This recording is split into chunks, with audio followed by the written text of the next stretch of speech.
നമ്മൾ ഇന്നലെ ചേന പറിക്കാൻ കിട്ടാണ്ട് വെള്ളം ഒഴിച്ചിട്ടുണ്ടായിരുന്നു. അപ്പം അത് വന്ന് നോക്കിയപ്പോൾ ഒരെണ്ണം ഇവിടുന്ന് പറിച്ചിട്ട് കിട്ടി. ഇനി ഒരെണ്ണം കൂടി ഉണ്ട് കേട്ടോ. അത് പറിക്കാനുള്ള പരിപാടി. പക്ഷേ വെള്ളം ഒഴിച്ചപ്പോൾ നല്ല സുഖമായിട്ടാണ് പറിക്കാൻ. അപ്പോൾ ചേനയുള്ളവരൊക്കെ വെള്ളം ഒഴിച്ചിട്ട് ഇതാ പലപ്പോൾ വരുന്നു കേട്ടോ നമ്മുടെ ചേന. നോക്കി നിങ്ങൾ എമ്മട്ട ചേന അമ്പോ.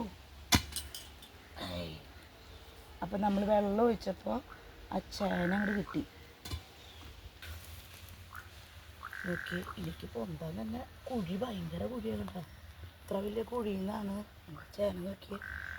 ഒരു 5 കിലോ എന്തായാലും ഉണ്ടാവും എനിക്ക് തോന്നണം കേട്ടോ. അത് കണ്ടോ. പിന്നെ വളം ചെയ്തിട്ടില്ല, പക്ഷേ മണ്ണ് നന്നായി കയറ്റിയിട്ട് കൊടുത്തിട്ടുണ്ടായിരുന്നു. അതിൻ്റെ ഒരു ഗുണമാണ് ഇപ്പം കിട്ടിയത്. ഓക്കെ, ഇവിടെ ഒരു ചെറിയ കുഴി പോലെ കണ്ട ഇതാണ് അതിൻ്റെ തണ്ടുണങ്ങി പോയത്. അപ്പോൾ ഇവിടെ ഒരു ധ്യാനുണ്ട്. ഇവിടെ കളയ്ക്കും തോറും കാണാനില്ല കേട്ടോ. കെട്ടുപോയി എനിക്ക് തോന്നണത്. ഇവിടെ ഇറങ്ങി ഒരെണ്ണം കൂടി ഉണ്ടായിരുന്നു. ഇവിടുത്തെ സാധനം പോയി എനിക്ക് തോന്നുന്നു, കാണാനില്ല. എന്നാലും നമുക്ക് അവിടെ ഒരെണ്ണം കൂടിയും കിട്ടിയില്ല. അപ്പോൾ അതിൽ 2 ഉണ്ട്. അപ്പോൾ നമുക്ക് ഇതിൻ്റെ റിസൾട്ട് അവിടെ കിട്ടിയെന്ന് വിചാരിക്കാം.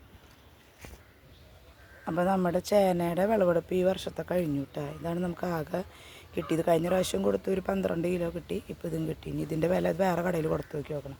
അപ്പോൾ നമുക്ക് വില അറിയാമല്ലോ. ഇതിന് ചെറുമണികൾ കുറവാണെന്ന് കേട്ടോ ഇപ്രാവശ്യം പറിച്ചതിൽ.